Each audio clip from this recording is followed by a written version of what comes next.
শোনো, জয়নিং লেটারটা দেখেছো তো? কালই কিন্তু একবার হেড অফিসে যেতে হবে। যদিও কাগজপত্র আগেই জমা হয়ে গেছে, তবুও তোমাকে কাল যেতে হবে। একবার দেখা করে এসো। হুম। সুলতান ভুরু কুচকালো। সে এত এত কথা বলছে, অথচ যার খুশি হবার কথা সেও শুধু হুম হুম করছে। আরোহী কি তাহলে খুশি হয়নি? সুলতান জিভ দিয়ে ঠোঁট ভিজিয়ে ধীর কণ্ঠে বলল। আরোহী, আরোহী চমকে উঠল। হ্যাঁ সুলতান ভাই।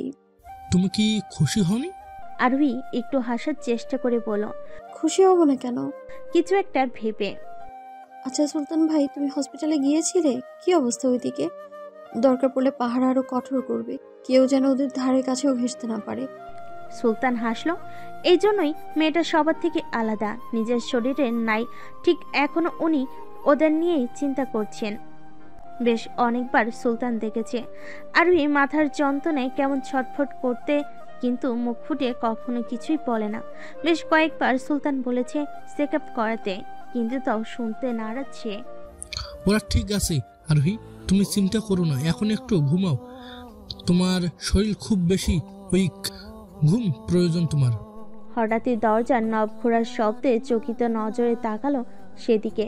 সুলতানকে ধীরে ধীরে বলল, আচ্ছা রাখি সুলতান ভাই, পরে কথা হবে। বলেই ফোনটা কেটে টেবিলের উপর রাখলো। ল্যাপটপটা বেশ কিছুক্ষণ আগে অফ করে দিয়েছিল। চারপাশে নিস্তব্ধ অন্ধকার। দরজার আওয়াজটা কেমন যেন তীক্ষ্ণতা ছড়াচ্ছে। আরোহী ভুরু কুঁচকে সেদিকে তাকিয়ে আছে। এই এত রাতে কে আসবে তার ঘরে? আরোহী ডিভাইনের গা এলিয়ে দিয়ে চোখ বন্ধ করলো।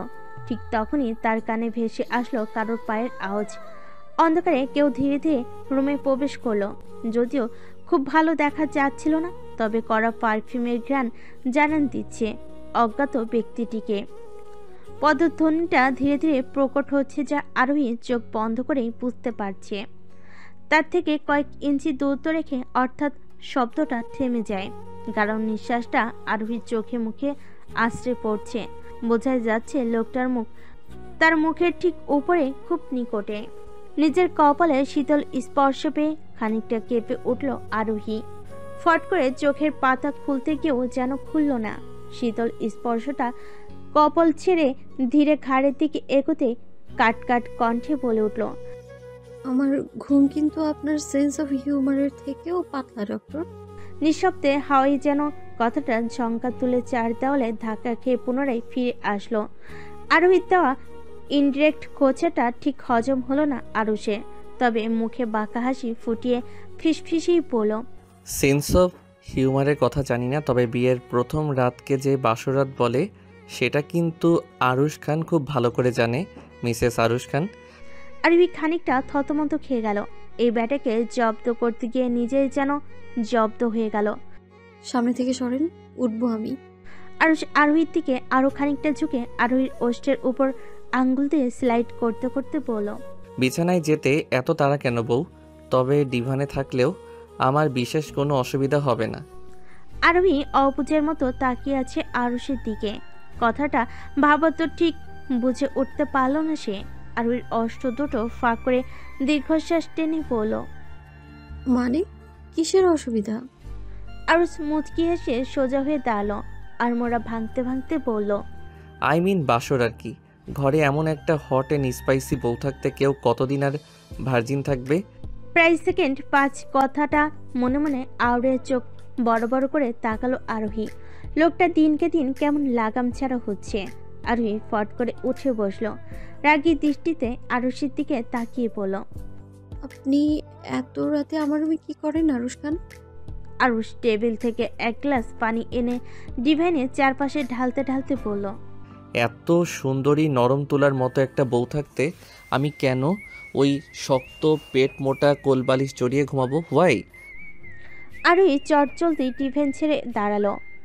এ কি সমস্যা আপনার? ডিভান কি দোষ করলো? ওটা ভিজাচ্ছেন কেন? পানির গ্লাস টেবিলে রেখে বিছানায় বসতে বসতে বলল, আসলে ডিভানটা অনেক দিন যাবৎ ময়লা, তাই একটু পানি দিয়ে পরিষ্কার করে দিলাম। আরোহী রেখে আরুষের দিকে তাকিয়ে দাঁতের দাঁত চেপে পড়ল। আপনি কি জানেন আপনি একটা পাগল? আরোহী মুচকি হাসতে হাসতে পড়ল, বউ পাগল? দিনের প্রথম ভাগের সূর্যের মিষ্টি আলো চোখে মুখে পড়তেই চোখজোড়া কুঁচকে এলো আরোহীর। মনে মনে খুব বিরক্ত ভঙ্গিতে কম্বলের ভাঁজটা টেনে আরও উপরে তুলতে গিয়ে খেয়াল হলো সে তার হাত নাড়াতে পারছে না। কোনো একটা শক্ত বাঁধনে আটকে পড়ে আছে তার সমস্ত শরীর। কানে কাছে একই সুরে কেউ লাভ ডাব শব্দ করে যাচ্ছে বিরোধীনভাবে। পিটপিট করে চোখের পাতা খুলে তাকালো আরোহী। চোখের সামনে কারোর উন্মুক্ত বক্ষ দেখতে পেয়ে বেশ অনেকখানি চমকে উঠে সে। ধীরে ধীরে রাতের কাহিনী মনে পড়তেই চোখ জোড়া বন্ধ করে নিল আরোহী। কাল রাতে তো বদমাইশটা ডিভাইন ভিজিয়ে দিয়ে তারপর ক্লান্ত হলো। ডিভাইনটা পুরোপুরি ভিজিয়ে দিয়ে আরামসে বিছানার উপর হেলান দিয়ে আদৌ সহ অবস্থায় পড়ল। আর বউ বউ করতে করতে মাথা হ্যাং করে দিয়েছিল কথাগুলো মনে পড়তেই মুচকি হাসলো আরোহী। 7টার সময় তেল মেরে গেছে, কিন্তু যখন বুঝলো কাজের কাজ কিচ্ছুই হয়নি, শেষমেশ কোলে তুলে এক হাতে শক্ত করে জড়িয়ে ধরে আরেক হাতে গায়ে কাঁথা টেনে দিয়ে গলা অবধি টেনে দুজনের উপর দুহাতে চেপে ধরে শুয়ে পড়ল। যত যাই হোক, একজন পুরুষের শক্তির সাথে একজন নারীর শক্তি কখনোই পেরে উঠবে না। যেমনটা কাল রাতে আরোহী শত চেষ্টা করেও আরুষের বাঁধন হতে মুক্ত হতে পারেনি। শেষে ক্লান্ত হয়ে আরুষের বুকে মাথা দিয়ে ঘুমিয়েছে।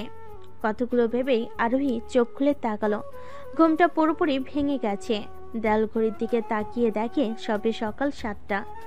বালিশের তলা থেকে কাঁপুনি টের পেল আরোহী। ফোনটা ভাইব্রেট মোডে বেজে চলেছে। আরোহী এক হাতে আরুষের শক্ত বাঁধন হতে মুক্ত করে হাত বাড়িয়ে বালিশের তলা থেকে মোবাইলটা বের করলো। স্ক্রিনে সুলতান ভাইয়ের নামটা দেখে খানিকটা অবাক হয়ে এক হাতে ফোনটা ধরে রিসিভ করে কানে ঠেকালো। শুভ সকাল আরোহী। শুভ সকাল সুলতান ভাই। এত সকালে ফোন করলে যে কোনো সমস্যা হয়েছে? সবার জন্য এত সকাল হলো, তোমার জন্য মোটেও এত সকাল না। তুমি সচরাচর 7টায় ওঠো না। শরীর কি খারাপ তোমার? আগেই বলেছিলাম ডক্টরের অ্যাপয়েন্টমেন্ট নাও। তুমি তো আমার কোনো কথাই শোনো না। আজ সত্যি ভাই বললে কথা শুনতে। আরোহী নিঃশব্দে হাসল। আসলে সুলতান তার জন্য চিন্তা করে। একজন ভাই যেমন বোনকে আগলে আগলে রাখে, তেমনভাবেই সুলতান আরোহীকে ট্রিট করে। হ্যাঁ সুলতান ভাই, এত বেশি কেন ভাবো বলো তো? আমার কিছু হয়নি বাবা, ঠিক আছি আমি। আসলে কাল রাতে দেরি করে ঘুমিয়েছিলাম তো, তাই দেরি হয়েছে। আর আমি ডক্টরের অ্যাপয়েন্টমেন্ট নেব। এত উতলা হলো না তো। ঠিক আছে। আর শোনো, আজ কিন্তু হেড অফিসে যাওয়ার কথা ছিল। 9টায় গিয়ে দেখা করে এসো, কেমন? আর আরোহী? বলো। সুলতান হালকা হেসে বলল, তোমার মেহমানকে তো ভালোই মেহমানদারি করা হয়েছে। তুমিও এসে আরো ভালো করে ভাবে করতে। আরোহী রহস্যময় বাঁকা হাসি দিয়ে বলল, আজকে একটু বেশি যত্ন করতে বলো সুলতান ভাই, কারণ কুরবানির আগে গরুকে বেশি খাওয়াতে হয়। তা কখন আসবে তুমি? রাতে। বলে আরোহী ফোন কেটে দিল। ফোনটা কেটে মুখ তুলে উপরে তাকালো আরোহী। সকালের মিষ্টি আলোতে লোকটার চেহারাটা কেমন আদুরে আদুরে লাগছে। খোঁচা খোঁচা দাড়ি আর বেশি ঘুমানোর ফলে ফর্সা গাল, নাক সব ফুলে উঠে আছে। চুলগুলো জেল না থাকায় দারুণ এলোমেলো হয়ে কপালে পড়ে আছে। কেমন যেন বাচ্চা বাচ্চা লাগছে দেখতে। আরোহী চুলে হাত দিতে গিয়েও থেমে গেল। আরুষকে ঠেলে ওঠাতে গেলে আরুষ ঘুমের মাঝে আরো জোর করে চেপে ধরল। আরোহী ভুরু কুচকে তাকালো আরুষের দিকে। ঘুমের মাঝেও কপাল কুচকে রেখেছে লোকটা। আরোহী আর একটু নড়চড়া করতে আরুষ ঘুমো ঘুমো কণ্ঠে বলল, আরও প্লিজ নড়িস না, ঘুমাতে দে। তোর যন্ত্রণায় বহুদিন ঘুমাতে পারি না। আরোহী বিরক্তি কণ্ঠে বলল, আমাকে ছাড়ো আরুষ ভাই, কাজ আছে আমার, উঠতে হবে। তুমি ঘুমিয়ে থাকো না, তোমাকে তো আমি ওঠাচ্ছি না। আরুষ আরেকটু শক্ত করে ধরে বলল, আমি ঘুমাচ্ছি মানে তুইও আমার সাথে ঘুমাবি আরু। আর কোনো কথা শুনবো না। আরোহী বেশ অনেকটা বিরক্ত হলো। একদিকে তার শত রাজ্যের কাজ এসে জমা হয়েছে, আর এদিকে মহাশয় শোয়া থেকে উঠতেই দিচ্ছে না। আরোহী দাঁতের দাঁত চেপে আরুষের কাছ থেকে নিজেকে মুক্ত করতে করতে বলল, আরুষ ভাই, তুমি কিন্তু আমাকে ছাড়বে নাকি লাথি দিয়ে বিছানা থেকে ফেলে দিব। তুমি তো জানোই ছোটবেলা থেকে আমি আবার লাথিতে বেশ পটু। আরুষ তৎক্ষণাৎ চোখ মেলে তাকালো। চোখ দুটো বড় বড় করে বলল, ছি আরু, তুই তো কবিরা গুনাহ করতেছিস। তাড়াতাড়ি আল্লাহর কাছে মাপ চা। আরোহী চোখ দুটো ছোট ছোট করে পড়ল। আমি কবিরা গুনাহ করতেছি? আরুষ ঘুমু ঘুমু চোখ নিয়ে উঠে বসলো। ফার্স্ট অফ অল, তুই জামাইকে সেই কখন থেকে ভাই ভাই ডাকতেছিস, তার উপর আবার জামাইকে লাথানোরও হুমকি দিতেছিস। এটা কি কবিরা গুনার মধ্যে পড়ে না? আরোহী নিজের ঠোঁটের উপর চিমটি কাটতে কাটতে ভাবুক ভঙ্গিতে বলে উঠল। তা এই কথাটা কোন হাদিসে লেখা আছে শুনি যে জামাইকে ভাই বলা যাবে না? আরুষ থতমত খেয়ে পড়ল। আপাতত হাদিসটার নাম মনে পড়তেছে না, তবে তুই আমাকে আর ভাই ডাকবি না। পরে দেখা যাবে আমার বাচ্চা কাচ্চা আমাকে বাবা না ডেকে মামা ডাকতেছে। আরোহী বিরক্তিকর দৃষ্টি নিক্ষেপ করে বিছানা ছেড়ে ওয়াশরুমের দিকে যেতে যেতে ঠান্ডা গলায় বলল। তোমার হাদিস নিয়ে তুমিই বসে থাকো, আর হাদিসের নামে আজেরা কথা বলবা তো একদম খবর আছে। ভালো কিছু জেনে তারপর বলবা, বানোয়াট কথা বলে না। আমার থেকে খারাপ আর কেউ হবে না বলে দিলাম। জানতে হলে অনেক বিখ্যাত বিখ্যাত হাদিসের বই আছে, তা পড়ো আর জানো। বলে আরোহী ওয়াশরুমে ঢুকে গেল। বিছানায় বসে আরুষ আরোহীর ঠান্ডা গলার ধমক ঠান্ডা মাথায় খালি পেটে হজম করলো। সকালের নাস্তা শেষ করে আরোহী রুমে এসে রেডি হতে হতে দেওয়াল ঘড়ির দিকে তাকালো। ঘড়ির বাধ্য কাঁটাগুলো টিকটিক করে জানান দিচ্ছে এখন 8টা বেজে 30 মিনিট। বউ, দরজায় কারোর কণ্ঠ শুনতে পেয়ে আরোহী ঘাড় বাঁকিয়ে দরজার দিকে তাকালো। অ্যাশ কালারের শর্ট স্লিভসের একটা টি শার্ট পরিহিত, যা একদম শরীরের সাথে আটসাট করে সেটে আছে। প্যান্টের কাছেরটা ভাঁজ স্পষ্ট, আর কালো রঙের ট্রাউজার পরে হাত দুটো আড়াউড়িভাবে ভাঁজ করে বুকের মধ্যে বেঁধে দরজার সাথে হেলান দিয়ে আরোহীর দিকে তাকিয়ে আছে আরুষ। আর সচরাচর এমন আটসাট ড্রেস পরে না। আরোহী আরুষের দিকে তাকাতেই আরুষ আরোহীকে চোখ মেরে ভেতরে ভেতরে ঢুকে বিছানায় বসলো। আরোহী সেই দিকে এক পলক তাকিয়ে পুনরায় ব্ল্যাক শার্টের স্লিভস গুটাতে গুলাতে এক পলক আয়নার দিকে তাকালো।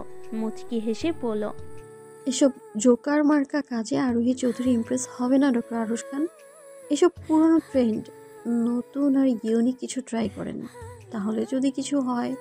আরোহীর দেওয়া খোঁচাটা ঠিক হজম করে বাঁকা হাসলো আরুষ। বিছানা ছেড়ে উঠে আরোহীর কাছে এগুতে এগুতে বলল, তাই নাকি বউ? আজকাল বেশ রোমান্টিক মুডে আছো দেখছি। আমি তো ভাবছিলাম 2-1 বছর তো কমপক্ষে, এখন দেখি তোমারই এত তাড়া। আরোহী আয়না দিয়ে আরুষের দিকে তাকালো। ততক্ষণে আরুষ আরোহীর ঠিক পিছনে এসে দাঁড়ালো। আরোহী ভোর কুচকে আরুষের ভাবভঙ্গি বোঝার চেষ্টা করছে। আরুষ দুহাতে আরোহীর কোমর চেপে ধরে কাঁধে থুতনি ঠেকালো। আরু, দেখো তো কে বেশি ফর্সা, আমি না তুমি? আরোহী থতমত খেয়ে আকাশের দিকে তাকালো।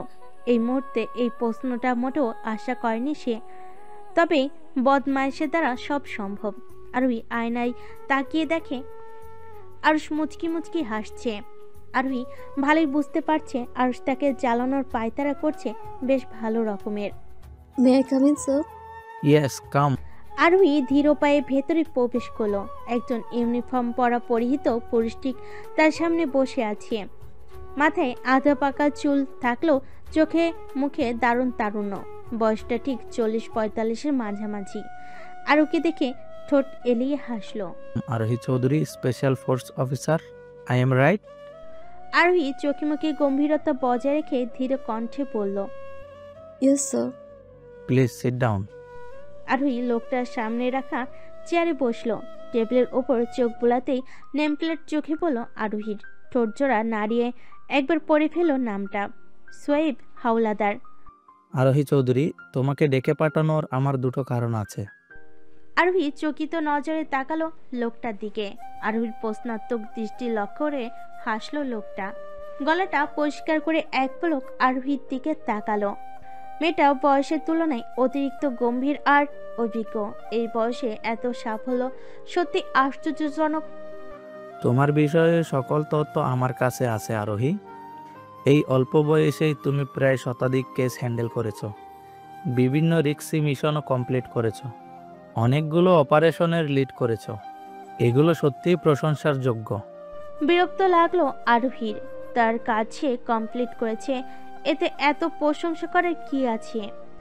স্পেশাল ফোর্সের থেকে তোমাকে ট্রান্সফার করতে রাজি ছিল না, কিন্তু তারপরও কোনো একটা রিজনে তারা বাধ্য হয়েছে। রিজন যদিও আমি জানি না, আর জানলেও বলতে বাধ্য নই। তবে বিডিতে ট্রান্সফারের পর এখানকার রুলস অনুযায়ী তোমাকে লেফট হ্যান্ড থেকেই স্টার্ট করতে হবে এবং ফিল্ডে থাকতে হবে। আরোহী মনোযোগ দিয়ে কথাগুলো শুনলো। Okay sir. বাট আরোহী, আমি তোমাকে আরেকটা গুরুত্ব দায়িত্ব দিতে চাই। আরোহী প্রশ্নাত্মক দৃষ্টিতে পুনরায় লোকটার দিকে তাকালো। তোমাকে সিক্রেট ফোর্সের টিম লিডার হিসেবে দেখতে চাই। পৃথিবীর প্রতিটি দেশেই একটা করে সিক্রেট ফোর্স রয়েছে, তেমনি বিডিতেও আছে। তোমার অভিজ্ঞতা আর দক্ষতা, রেসপন্সিবিলিটি, বুদ্ধিমত্তা সত্যিই প্রশংসার দাবিদার। তাই আমার বিশ্বাস তুমি আমাকে নিরাশ করবে না। But sir. নো এক্সকিউজ আরোহী, it is my order, but it is secret. আরোহী দীর্ঘশ্বাস ফেলে বলল, okay sir, I will try my best. লোকটা আবারও হাসলো। বেস্ট উইশেস ফর ইউ আরোহী। আরোহী উঠে দাঁড়াতে দাঁড়াতে বলল, থ্যাংক ইউ স্যার। লোকটা হাতে একটা প্যাকেট আরোহীর দিকে ধরিয়ে দিয়ে বলল, তোমার সম্বল, তোমার রেসপন্সিবিলিটি আরোহী। আরোহী প্যাকেটটা হাতে নিতে নিতে বলল, থ্যাংক ইউ স্যার। আরোহী ধীর পায়ে বেরিয়ে গেল। বাইরে বের হতে দেখলো সুলতান গাড়ি নিয়ে বাইরে দাঁড়িয়ে আছে। আরোহী দেখা মাত্রই সুলতান হাসি হাসি মুখ করে সামনে এগিয়ে আসে। কি অবস্থা আরোহী? বেশ চিন্তিত মনে হচ্ছে। আরোহী প্যাকেটটা গাড়ির সিটের উপর ফেলে পিছনে উঠে বসলো। সুলতানও কিছু না বলে ড্রাইভিং সিটে বসে গাড়ি পিছনে টান নিয়ে গেট দিয়ে বেরিয়ে গেল। সুলতান লুকিং মিররে তাকিয়ে দেখে আরোহী পায়ের উপর পা তুলে ভাবুক ভঙ্গিতে বসে আছে। সুলতান ভুরু কুচকালো। হেড অফিস থেকে বের হবার পর থেকেই আরোহী কিছু একটা ভাবছে। আরোহী আরোহী যেন শুনতে পেল না। তা দেখে সুলতান প্রশ্নাত্মক দৃষ্টিতে আরোহীর দিকে তাকিয়ে পুনরায় ড্রাইভিংয়ে মনোযোগ দিল। আরোহী শুনতে পাচ্ছ? আরোহী চমকে লুকিং মিররে তাকালো। হ্যাঁ সুলতান ভাই বলো। আরোহী তুমি কি কোনো কিছু নিয়ে চিন্তিত? আরোহী একটা দীর্ঘশ্বাস ছেড়ে বলল, ঠিক চিন্তিত না, তবে হেড অফিস থেকে একটা দায়িত্ব দিতে চেয়েছে। সুলতান ড্রাইভিং করতে করতে জিজ্ঞেস করলো, দায়িত্ব? সিক্রেট ফোর্সের টিম লিডার। সুলতান চোখ বড় বড় করে বলল, সিক্রেট পোস্ট? সুলতান আর কোনো কথা বাড়ালো না। আরোহীও চুপচাপ লুকিং মিররে এক পলক তাকিয়ে বাইরে তাকালো। বেশ অনেকক্ষণ নীরবতা পালন করার পর আরোহী সুলতানের দিকে তাকালো। বুঝলি সুলতান ভাই, ভাবছি এসব গুন্ডাগিরি ছেড়ে শিক্ষকতা করব, তাও আবার ইডেন মহিলা কলেজের দর্শন বিভাগের 3য় বর্ষের ক্লাসটায়। কি বলো তুমি? সুলতান চকিত নজরে মিররে আরোহীর দিকে তাকালো। শুকনো ঢোক গিলল সে। গলাটাও কেমন শুকিয়ে আসছে। আরোহী কি তাহলে জেনে গেল সব? জানো সুলতান ভাই, ওই ক্লাসে একটা মেয়ে আছে, নাম লামিয়া মুনতাহা। 2 ভাই বোনের মধ্যে সে বড়। বাবা স্কুল মাস্টার আর মা গৃহিণী। ছোট ভাইটা ক্লাস 5-এ পড়ে। মধ্যবিত্ত ফ্যামিলি, তবে আশ্চর্যজনক হলেও মেয়েটার একটা ভ্যাবলা প্রেমিক আছে। সুলতানের কাশি উঠে গেল। শেষমেশ মান সম্মানের আর কিছুই বুঝিয়ে রইল না। আরোহী বাঁকা হাসলো আর সুলতানের দিকে পানির বোতল এগিয়ে দিল। পানি পেয়ে সুলতান গাড়িটা রাস্তার এক সাইডে পার্ক করে ঢকঢক করে পানি পান করলো। মেয়েটাকে আর কত আশা দেবে সুলতান ভাই? এবার তো বিয়েটা করো। আমি বুঝি না, ভাবছো আমার বিডিতে ট্রান্সফারে তোমার এত তুমি কেন? আমার ট্রান্সফার কনফার্ম হলেই তো তোমার এমনি কনফার্ম, তাই না? আমি তো আগে থেকেই সবটা জানতাম। আরোহীর কথা শুনে চোখ বড় বড় করে লুকিং মিররে আরোহীর দিকে তাকালো। এই ভয়ঙ্কর মেয়েটাকে সহজভাবে নেওয়াটা তার উচিত হয়নি। এ তো পাতাল থেকে কথা টেনে হিসে বাইরে বের করে আনে। কোনো কিছুই যেন গোপন থাকে না এই মেয়ের কাছে। অদৃশ্য চোখ দিয়ে সব দেখতে পায় যেন। সব দিকেই খেয়াল আছে তার। করব বলে পুনরায় গাড়ি স্টার্ট দিল সে। গাড়ি ঘুরিয়ে এখন খান বাড়িতে চলে এলো আরোহী। শত হোক শ্বশুর বাড়ি তো। গাড়ি থেকে নামতেই সুলতান পিছন থেকে বলে উঠল, রাতে কয়টায় আসবো আরোহী? আরোহী ঘাড় বাঁকিয়ে বাঁকা হাসি ফুটিয়ে বলল, 10টায়। সুলতান গাড়ি ঘুরিয়ে চলে গেল। আরোহী খান বাড়িতে ঢুকে এদিক ওদিক তাকালো, কিন্তু কাউকেই নজরে এলো না। এদিকে সদর দরজা খোলা, ব্যাপার কি? আরোহী ড্রয়িং রুমে যেতেই সাইদা খালা দৌড়ে আসলো আরোহীর দিকে। আরে আরে আরু, আম্মাদি, কিরাম আছেন আপনি? আরোহী মুখে হাসি ফুটিয়ে পড়ল। এই তো খালা, আছি ভালো। তুমি কেমন আছো খালা? আর বাড়ির সবাই কোথায়? হয়, আমিও ভালো আছি। বড় ভাবি আর ছোট ভাবি তো মার্কেটে গেছে, ভাইজান হেরা অফিসে, আর মিরাজ বাবা গেছে তো কোনো এক বন্ধুর বাড়ি, আর আরুর বাবা তো হসপিটালে। ও আচ্ছা, ঠিক আছে, আমি রুমে গেলাম। তুমি খাবারটা রেডি করো। আচ্ছা আম্মা। আরোহী সিঁড়ি বেয়ে উপরে উঠে ওয়াশরুমে ঢুকে পড়ল। আরোহী চারপাশে এক পলক তাকিয়ে ভিলেন মার্কা হাসি দিয়ে পকেট থেকে ফোন বের করে কারোর নাম্বারে একটা লম্বা মেসেজ টাইপ করলো। বিয়ে করার খুব শখ না বাছা ধন? মজা বোঝাচ্ছি তোমার বিয়ে করার। মনে মনে কথাটা বলেই কাবার থেকে আরুষের একটা টি শার্ট আর ট্রাউজার নিয়ে ওয়াশরুমে ঢুকলো। কিছুক্ষণ পরই কলিং বেল বাজতেই সাইদা খান দৌড়ে গিয়ে দরজা খুলে বাইরে তাকালো। দরজার সামনে রুষা দাঁড়িয়ে আছে, হাতে একটা ট্রলি ব্যাগ। আরে রুষা আম্মা, তুমি?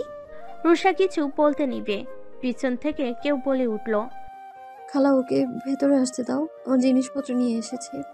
খালা পথ ছেড়ে দাঁড়াতেই রুষা একটা হাসি দিয়ে ভেতরে ঢুকতেই আরোহী তোয়ালে দিয়ে ভেজে চুল মুছতে মুছতে সিঁড়িতে উপরে উঠতে উঠতে বলল, ট্রলিটা নিয়ে আয় রুশো। আরোহী আরুষের রুমে ঢুকলো। পিছনে পিছনে রোষাও ঢুকলো। তার মাথায় যেন কিছুই ঢুকছে না, আসলে তার বোন যাচ্ছেটা কি। আরোহী দখলে আরুষের রুমের অর্ধেক জিনিস, যেমন কাবাডের এক পাশে আরোহীর কাপড় তো অপর পাশে আরুষের, বিছানার হাফ আরোহীর তো হাফ আরুষের, এমনকি স্টাডি টেবিলে বুক সেলফের অর্ধেক আরোহীর অর্ধেক আরুষের, যা দেখে আরুষ রীতিমতো টাস্কিত, চমকিত, অবাকিত, সাথে আতঙ্কিত। কখন জানি আবার কিসে ভাগ বসাতে চায়। 3:30 শেষে রাত 8টায় হসপিটাল থেকে ফেরার পর থেকে প্রায় 15 মিনিট ধরে নিজের অতি চেনা রুমটাকে বারবার চোখ ঘুরিয়ে দেখছে। এটা কি আদৌ তার রুম ছিল? নিজের জিনিসের থেকে আরোহীর জিনিসই বেশি দেখা যাচ্ছে। আরুষের মুখভঙ্গি দেখে রুষা হাসতে হাসতে ফ্লোরে লুটোপুটি খাওয়ার দশা। আরোহী সোফার উপর বসে মোবাইল ঘাঁটতে ঘাঁটতে আর চোখে আরুষের গতিবিধি লক্ষ্য করছে আর মুচকি মুচকি হাসছে। বেচারা সত্যিই তো টাস্কিত। আরুষ হাতের অ্যাপ্রনটা বিছানার উপর রেখে আরুষির দিকে তাকালো। এসব কি আরু? আরোহী মোবাইল থেকে চোখ তুলে আরুষের দিকে তাকালো, ভুরু কুঁচকে বলল, কোন সব? আমার ঘর এভাবে দখল করার মানে কি? তোর রুম না আছে, ওখানে যা। আরোহী চোখ দুটো ছোট ছোট করে বলল, ডক্টর আরুষ খান, আপনার অবগতির জন্য জানানো যাচ্ছে যে আমি আপনার সদ্য বিয়ে করাবো। এই ঘরে আপনার যতটুকু অধিকার, আমার ঠিক ততটাই অধিকার। আর আপনাকে তো বের করে দিচ্ছি না রুম থেকে, জাস্ট হাফ কেটে দিচ্ছি। এত রিয়াক্ট করার মানে কি? বিয়ে করার সময় মনে ছিল না? আরুষ আরোহীর দিকে সন্দেহের দৃষ্টিতে তাকালো। এই মেয়ের মতিগতি ঠিক লাগছে না, ঘাপলা তো আছেই। আপাতত কথা না বাড়িয়ে কাবার থেকে টি শার্ট আর ট্রাউজার নিয়ে ওয়াশরুমে ঢুকে গেল। আরোহী সেদিকে নজর দিয়ে ঠোঁট এলিয়ে হাসলো। হঠাৎ রুষার ফোনে কল আসাই ফোনটা পকেট থেকে বের করে স্ক্রিনে তাকালো। স্ক্রিনে পরিচিত নাম্বার দেখে লাজুক হাসলো। তৎক্ষণাৎ রুম থেকে বের হয়ে গেল। আরোহী ভুর কুচকে রুষার যাওয়ার দিকে তাকালো। বোনটা তার বাজেভাবে ফেসেছে। ছেলেটা ভালো, তাই আরোহীও তেমন কোনো আপত্তি নেই। আরোহীও হাতে ফোন নিয়ে সাদের উদ্দেশ্যে পা চালালো। জরুরি একটা ফোন করতে হবে। হেড অফিস থেকে মেইল এসেছে তার মিনিট 20 আগে। নতুন মিশনে ডাক পড়েছে আবার। কপাল খারাপ থাকলে যা হয় আর কি। একটু স্বস্তির নিঃশ্বাসটুকু ফেলবার জো নেই। কালই একবার হেড অফিসে যেতে হবে। ওখান থেকে সিভিলিয়ান হয়ে উল্লেখিত জায়গায় যেতে হবে। ব্যাপারটা ভীষণ রিস্কি আর সিক্রেট। তবে আশ্চর্যজনক হলো নতুন কেসটা কেমন যেন ঘোলাটে ঘোলাটে লাগছে। মনে হচ্ছে কিছু খুঁড়তে না কেউটাও বেরিয়ে আসে। তবে ব্যাপারটা মন্দ হবে না, নতুন নতুন অভিজ্ঞতা হবে। সাদের এক কোণে দাঁড়িয়ে নির্দিষ্ট নাম্বারে কল করলো আরোহী। দ্বিতীয়বার রিং হতেই অপর পাশ থেকে কলটা রিসিভ হয়ে গেল। আরোহী গম্ভীর কণ্ঠে বলে, খবর বলেন। অপর পাশ থেকে কিছু বলতেই আরোহী বলে উঠল। ঠিক আছে, আমি আসবো। অপর পাশ থেকে কিছু বলার সুযোগ না দিয়েই ফোনটা কেটে দিল আরোহী।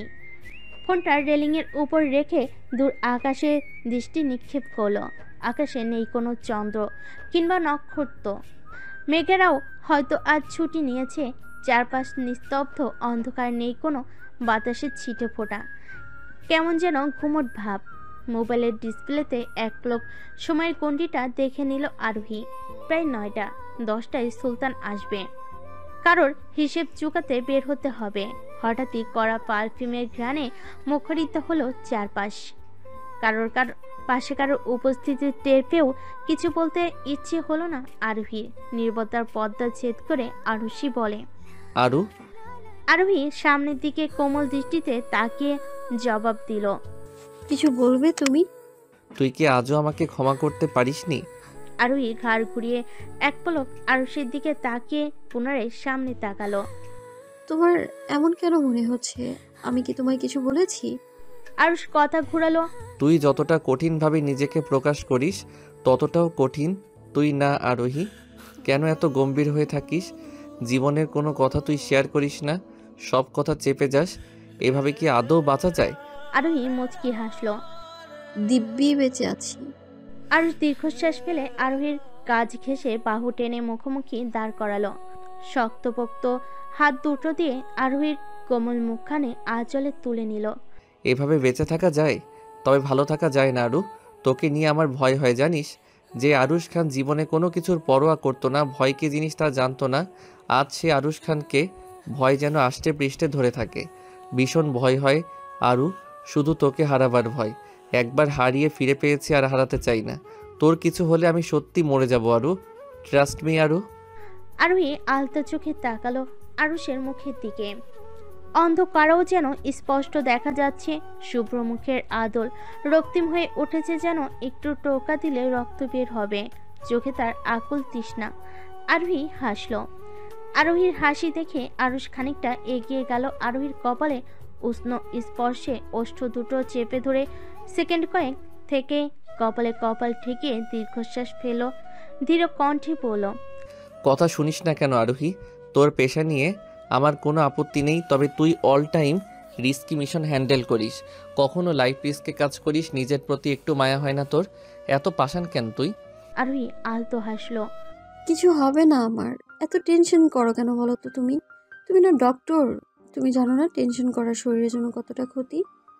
সকল রোগের সৃষ্টি হয় এই টেনশন থেকে। যা ভাগে আছে তাই হবে। রিস্ক জানি তাই বলে সত্যিটা সবার আনতে অন্যায় রুখতে পিছু হটবো না, এটা তো ইম্পসিবল। দেশে কত অবিচার হচ্ছে তুমি জানো? টাকার জোরে কত রাজনৈতিক দলের লোকেরা নিজেদের গদি টিকিয়ে রেখেছে, কত অপকর্ম করে টাকা দিয়ে ধামাচাপা দিচ্ছে, কত নারী শিশু অবহেলিত, কত কিশোর আজ মাদকাসক্ত, কত কিশোরী বাড়ি থেকে কলেজ স্কুলের উদ্দেশ্যে বের হয়ে আজ পর্যন্ত নিখোঁজ। বাবা মা তাদের পথ চেয়ে বসে আছে, অথচ তারা জানেই না পথে ঘাটে কত বাস্টার্ডগুলো তাদের মেয়েদের। আর বলতে পারল না আরোহী। কথাগুলো যেন গলায় কুণ্ডলি পাকাচ্ছে, মুখ দিয়ে বের হচ্ছে না। আরোহীর মাথাটা বুকের উপর চেপে ধরলো, হিস হিসিয়ে বলল, আর বলতে হবে? আমি জানি, আমি বুঝতে পেরেছি, চুপ কর তুই। আরোহী চুপচাপ আরুষের বুকে মাথা রেখে দাঁড়িয়ে আছে। তার ভেতরে ঠিক কতখানি ঝড় বয়ে যাচ্ছে তা বোধহয় বাইরে থেকে দেখলে কেউ আন্দাজ করতে পারবে না। বেশ অনেকক্ষণ পর আরোহী চোখ তুলে উপরে তাকালো, নিজেকে ছাড়াতে ছাড়াতে বলল, নিচে চলো আরুষ ভাই, আমাকে বের হতে হবে। আরুষ ভুরু কুচকে আরোহীর দিকে তাকালো। এত রাতে কোথায় যাবি? আরোহী দরজার দিকে মুখ করে হাঁটতে হাঁটতে বলল, যাবো একটা জায়গায়, সুলতান আসবে। বলে আরোহী সিঁড়ি বেয়ে নিচে নেমে এলো। এবারও পিছিয়ে ফিরে তাকালো না। একবার তাকালেই হয়তো আতঙ্কিত চোখ জোড়া দেখতে পেত সে। নিস্তব্ধ রাত, মাঝে মাঝে ভেসে আসছে কুকুরের কান্না, কেমন যেন গুমট অনুভূতি। মাইক্রোটা চলছে আপন গতিতে, মাঝে মাঝে শাসা করে পাশ কাটিয়ে যাচ্ছে অনুসব যানবাহন। গাড়ির স্পিডটা ঠিক মাঝামাঝিতে, না কমও না না বেশি। কিছুক্ষণ বাদে গাড়িটা শহরের রাস্তা ছেড়ে জঙ্গলের পথ ধরলো। ধীরে ধীরে জঙ্গলটাও ঘন হতে লাগলো। কেমন যেন গা ছমছমে রহস্যময়তায় আচ্ছন্ন হয়ে আছে চারপাশে। হঠাৎ সামনে সূক্ষ্ম দৃষ্টি ফেলে কিছু একটা দেখতে পেয়ে মাস্কের আড়ালে বাঁকা হাসি ফুটে উঠল আরোহীর ঠোঁটে। গাড়িটা হঠাৎ ব্রেক কষতেই গাড়িটা থেমে গেল। গাড়িটা থাকলো ঠিক আরেকটা গাড়ির সামনে। আপাতত গাড়ি দুটো সামনাসামনি দাঁড়িয়ে আছে। আরোহী মাস্কটা ঠিক করে গাড়ির দরজা খুলে বের হলো। অপর পাশ থেকে ডোর লাগানোর শব্দ শুনে আরোহী সামনে এগিয়ে গেল। অপর পাশ থেকে একটা ছায়াও ধীরে ধীরে সামনে এগিয়ে এলো। আবছা অন্ধকার ও অবয়টা স্পষ্ট আরোহীর চোখে। দুজন সামনাসামনি দাঁড়াতে সামনে থাকা লোকটা হাত বাড়িয়ে দিল আরোহীর দিকে। আরোহীও বাঁকা হেসে হাত মেলালো লোকটার সাথে। অন্ধকারে সুলতান যেন সবটাই দেখে নিল, তবে লোকটাকে সে চেনে না কিংবা কখনো দেখেনি। হঠাৎ বাতাসে কারোর ফিসফিসানির আওয়াজ টের পেয়ে নড়েচড়ে বসল সুলতান। ওয়েলকাম টু মাই ব্ল্যাক ওয়াল বাজ পাখি। আরোহী আবার হাসলো। সম্বোধনটা ঠিক তার পছন্দ হলো কিনা বোঝা গেল না, তবে কিছু বলল না। আমার মতো সামান্য একজন সিরিয়াল কিলারকেও আপনার নজরে এসেছে, অবাক ব্যাপার। আরোহী প্যান্টের পকেটে হাত গুজে বাঁকা হেসে বলল, বাজ পাখির চোখ তো। সামনে থাকা লোকটা আবারও হেসে উঠল। পরক্ষণে পকেট থেকে একটা পেন ড্রাইভ টাইপ কিছু বের করে আরোহীর দিকে হাত বাড়ালো। আরোহী মুচকি হেসে পেন ড্রাইভটা নিয়ে পড়ল। ধন্যবাদ মিস্টার সরকার। ধন্যবাদ দিয়ে আমাকে ছোট না করলে হতো। আপনার সব তথ্য এখানে দেওয়া আছে। আমি চাইলে বসেই কথা বলতে পারতাম, তবে সেটা সেফ হবে না, না আপনার জন্য না আমার জন্য। আই থিঙ্ক সব দিক থেকেই শত্রু আসতে পারে, তাই রিস্ক নিলাম না। এখানেও যে সেফ আছেন তেমনটাও না। ভালো থাকবেন, আর কখনো দরকার হলে এই সরকারকে পাবেন। শুধু একটা ফোন কলই যথেষ্ট। আজ আসি। আরোহী পেন ড্রাইভ পকেটে ঢুকাতে বলল, আসুন। লোকটা দরজা খুলে বসতে যাবে, হঠাৎ আরোহী কিছু একটা সূক্ষ্ম আওয়াজ শুনতে পেয়ে পিছন থেকে ডেকে উঠল। ওয়েট। লোকটা দাঁড়িয়ে গেল, ঘাড় বাঁকিয়ে প্রশ্নবিদ্ধ দৃষ্টিতে আরোহীর দিকে তাকাতেই আরোহী সামনে এগিয়ে গিয়ে লোকটার গাড়ির পিছনে গিয়ে দাঁড়ালো। সরকার নামক লোকটা ভুরু কুচকে বোঝার চেষ্টা করছে আসলে আরোহী করছেটা কি। পকেট থেকে হাত ছড়িয়ে নিচে ঝুঁকে গেল, আর যা ভেবেছিল তাই। হাত বাড়িয়ে কিছু একটা টান দিতেই লাল রঙের একটা বস্তু হাতে চলে এলো আরোহীর। আরোহী সোজা হয়ে দাঁড়ালো। বোমটাতে টাইমার দেওয়া, আর মাত্র 5 মিনিট টাইম আছে। 5 মিনিট পর সশব্দে ফেটে যাবে বোমটা। আরোহী বের করতে লোকটার চোখ বড় বড় করে আরোহীর দিকে তাকালো। এবারও নিশ্চিত মৃত্যুর হাত থেকে আরোহী তাকে বাঁচিয়েছে। লোকটা অবাক চোখে তাকিয়ে বলল, বোম। আরোহী মুচকি হেসে বলল, মাত্রই লাগিয়ে রেখে গেছে। আপনি কি করে দেখলেন? আপনি তো আমার সাথে কথা বলায় ব্যস্ত ছিলেন। বাজ পাখির চোখ তো। দেখলেন যখন কিছু বলবেন না যে। বিরক্তিকর দৃষ্টিতে আরোহী লোকটার দিকে তাকালো। চারপাশে শত্রুর অভাব নেই, গা ঢাকা দিয়ে আছে। বলেই বোমটা হাতে নিয়ে আরোহী ওই সরকার নামক লোকটার গাড়িতে উঠে বসলো। কিছু বুঝে ওঠার আগেই ঝড়ের বেগে নিজের গাড়িকে পাশ কাটিয়ে জঙ্গলের ভেতর যেতে লাগলো। পরিস্থিতি বুঝতে পেরে লোকটা আরোহীর গাড়িতে উঠে বলল, তাড়াতাড়ি ওই গাড়িকে ফলো করো, ওনার হাতে বোম যে কোনো সময় ব্লাস্ট হতে পারে। সুলতান থমকে গেল। আরোহীর হাতে বোম। কাঁপা কাঁপা হাতে গাড়ি স্টার্ট করলো। আরোহী ঝড়ের বেগে গাড়ি চালাচ্ছে। উদ্দেশ্য সামনের একটা খাল আছে, সেখানে যাওয়া। হাতে আছে 3 মিনিট। আরোহী গাড়ির গতি বাড়ালো। বোমটা জঙ্গলের ভেতরে দিলেই হয়তো কিছু, আরোহী তা করেনি। বোমটা জঙ্গলের ভেতর দিলেই হতো, কিন্তু আরোহী তা করেনি। কত জীব জন্তুর বসবাস সেখানে, তার অধিকার নেই সেই বাসস্থান বিনষ্ট করার। সামনে তাকাতেই খালটা নজরে এলো। আরোহী কোনো মতে গাড়ি থামিয়ে বোম হাতে দৌড় দিল খালপাড়ের দিকে। হাতে মাত্র 40 সেকেন্ড বাকি। আরোহী সর্বোচ্চ শক্তি দিয়ে বোমটা ঢিল দিল খালের পানিতে। বোমটা ঢিল দিয়ে বিপরীতে আবারও দৌড় দিল। কিছু দূর সামনে এগিয়ে কানে হাত দিয়ে বসে পড়ল মাটিতে।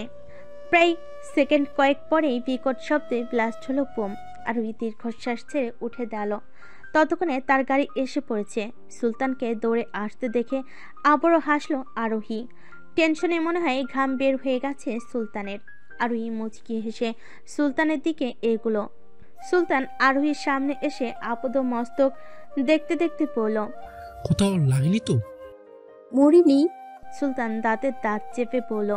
দিব না এক চর ফালতু কথা বললে। আরোহী হাসলো। সুলতানের ঠিক পিছনে রিশাদ সরকার দাঁড়ানো। লোকটা এগিয়ে এলো আরোহীর দিকে।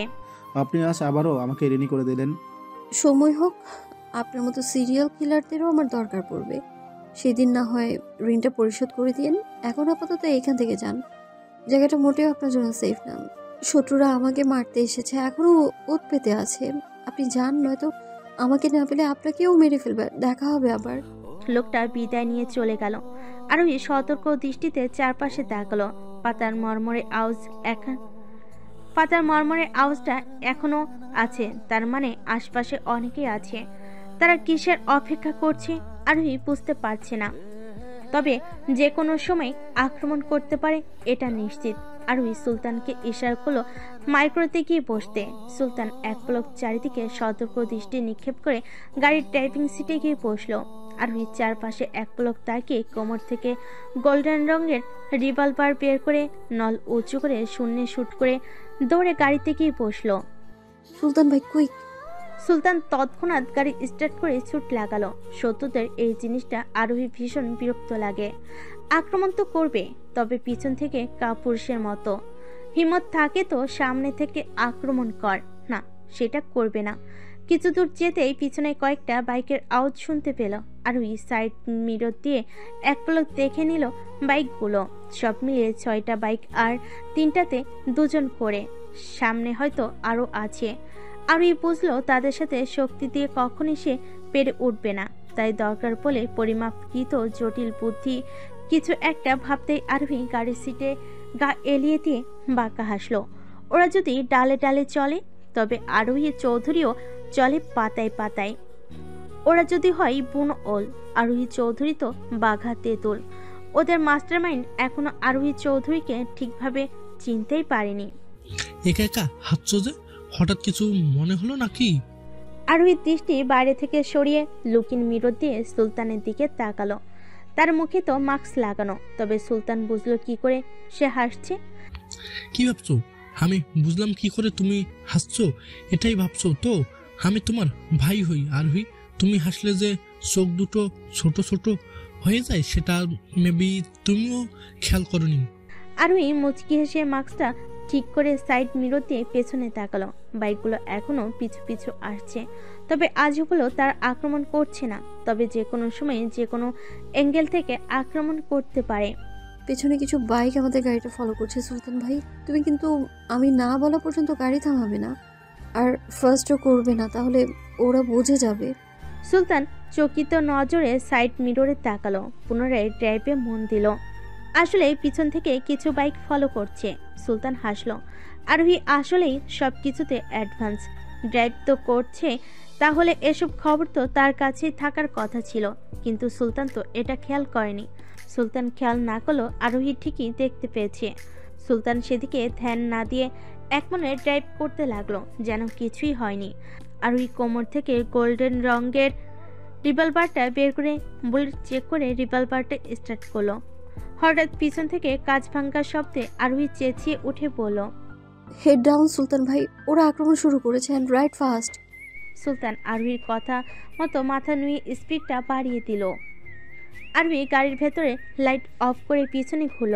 মাইক্রোর পিছনে কাচের বেশ অনেকগুলো ছোট ছোট ফুটো হয়ে গেছে ইতিমধ্যে। আরোহী গাড়ির স্পিড বাড়াতেই পিছনের বাইকগুলো স্পিড বাড়ালো। হঠাৎই আরোহী খেয়াল করলো বাইকগুলো ঠিক পিছনে 3টা গাড়ি একই গতিতে এদিকে আসছে। আরোহীর আর বুঝতে বাকি রইল না যে এরা তাকে মারার ফুল প্ল্যান করে এসেছে। আরোহী মুচকি হাসলো। রিভলভারটা ডান হাতের পয়েন্ট বাম হাতের তালুর ওপর রাখলো। ট্রিগার চাপতেই পিছন থেকে বিকট শব্দে কেঁপে উঠল সুলতান। এটা রিভলভারের শব্দ না, এটা কোনো কিছু ব্লাস্ট হবার শব্দ।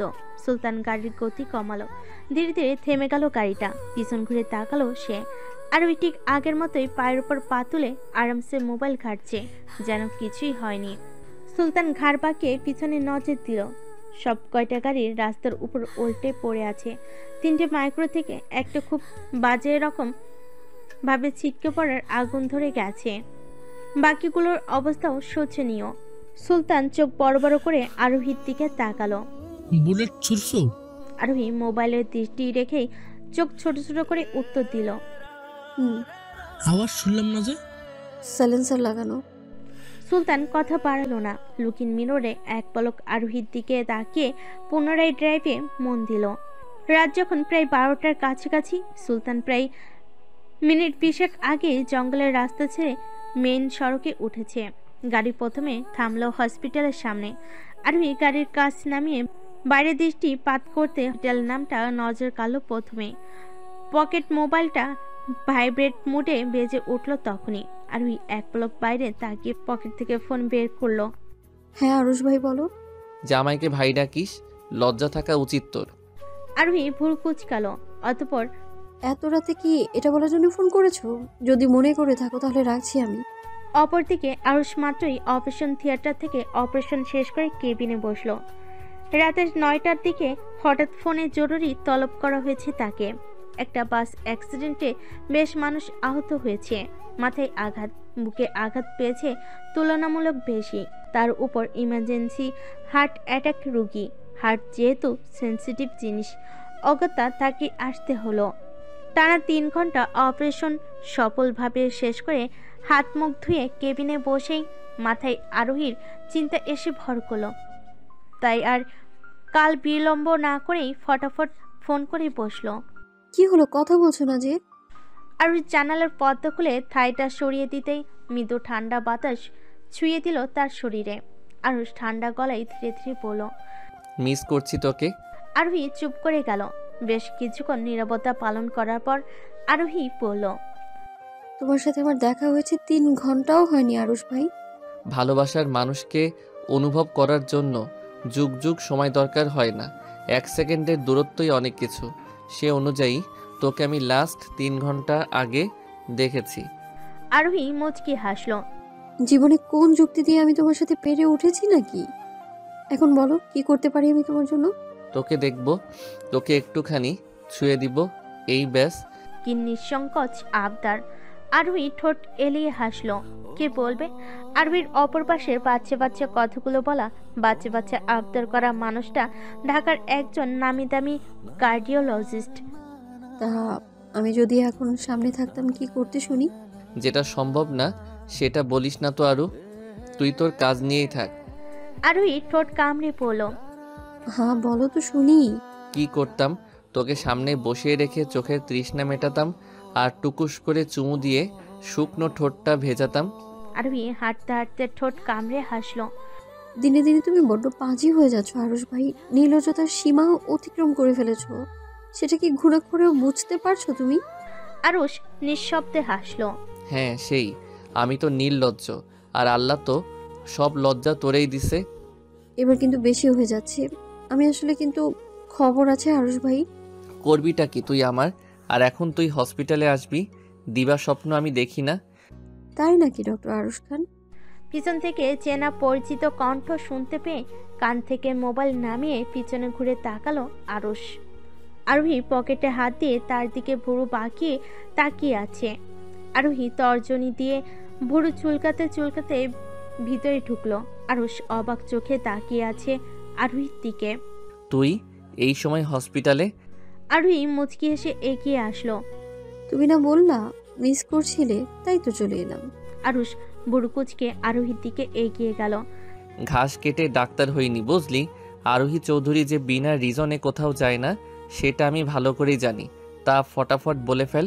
আরোহী ধীরে ধীরে এক পা করে এগিয়ে আসছে আরুষের দিকে। আরোহীর এগুলো দেখে আরুষ ভুরু কুচকালো। এই কি সমস্যা তোর, এভাবে এগোচ্ছিস কেন? আরোহী মাস্ক খুলে পাকা হাসলো, চোখে মুখে তার দুষ্টামি হাসি। কেন জামাই, ভয় পাচ্ছ নাকি? বউ আমি তোমার একটু একটু রোমান্স করা লাগে না? বাসরটাও তো এখনো করা হলো না। ইস আরোহী, ইউ আর সো লেট। বলতে বলতে আরোহী সামনে এগুলো মনে মনে আরোহীর যেন পেট ফেটে হাসি আসছে। আরুষ পিছিয়ে জানালার গ্রিলের সাথে সেটে গেল। আরোহী আরুষের কাঁধের উপর দিয়ে হাত নিয়ে গ্রিলে রাখলো। আরোহী উচ্চতায় পেয়ে আরুষের থেকে ইঞ্চি 2 কম। আরুষ বেচারা শখ খেয়ে পাথর হয়ে গেছে। কথায় আছে না, অল্প শোকে কাতর আর অধিক শোকে পাথর। আরুষেরও ঠিক একই অবস্থা।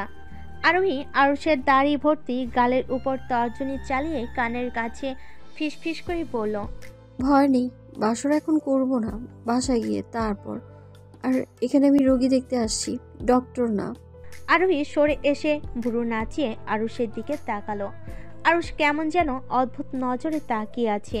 আরোহী আর সহ্য করতে পারল না, হো হো করে শরীর কাঁপিয়ে হেসে উঠল। হাসি যেন থামতেই চাইছে না, পেট চেপে হেসেই যাচ্ছে। আরুষ একধানে সেদিকে তাকিয়ে আছে।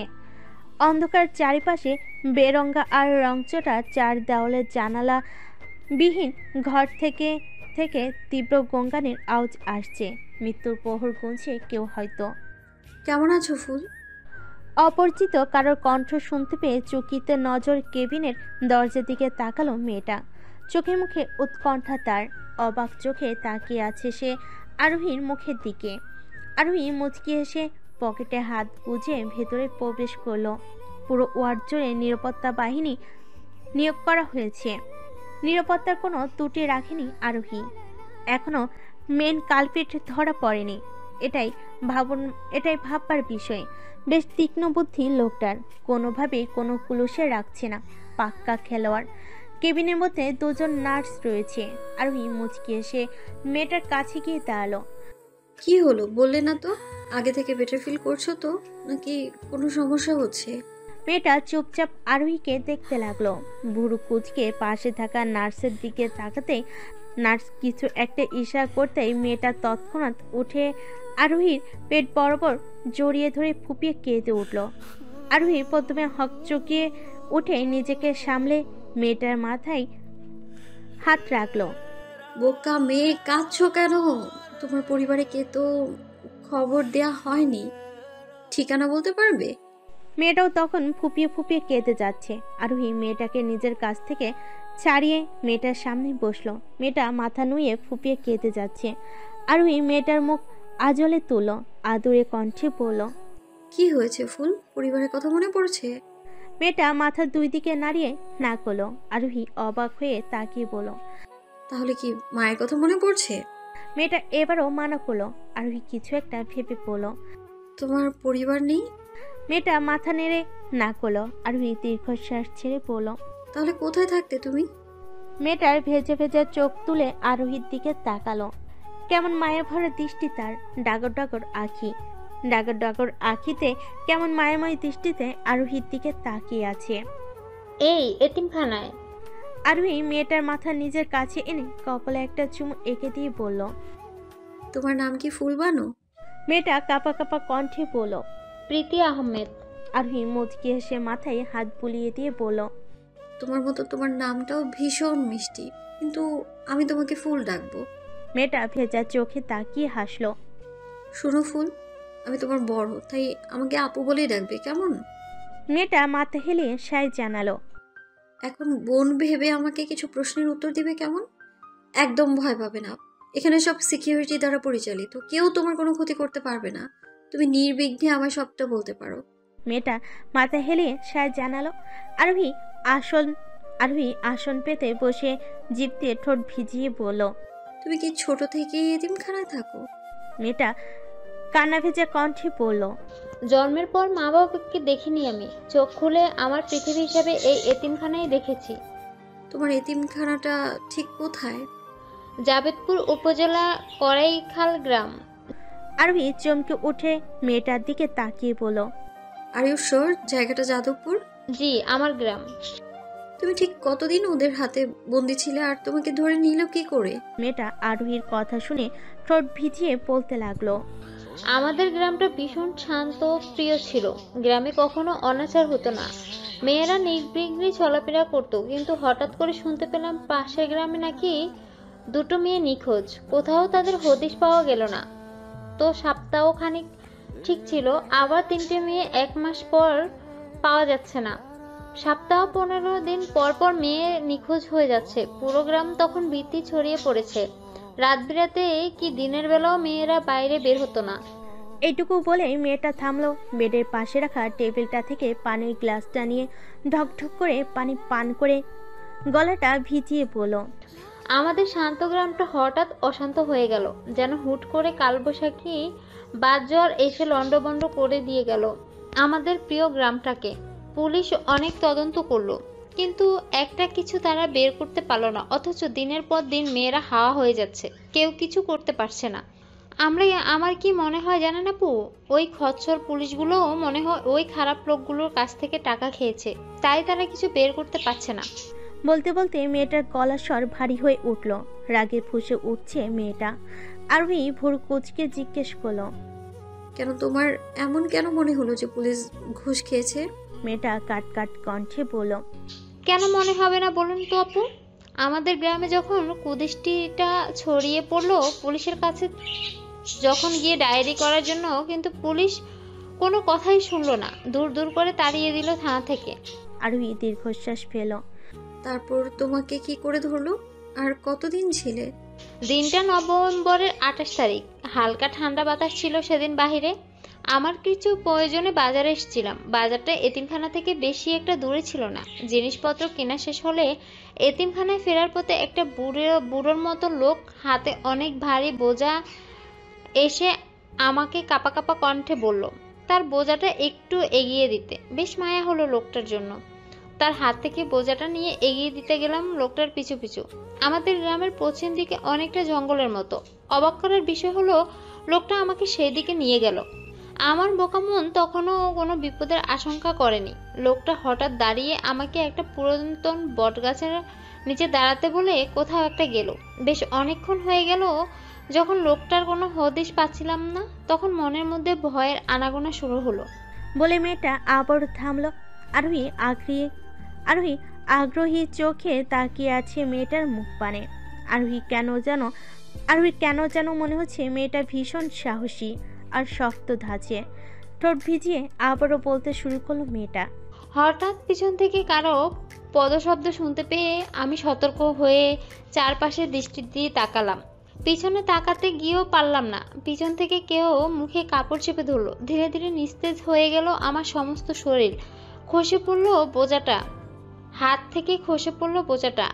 আর কিছুই মনে নেই।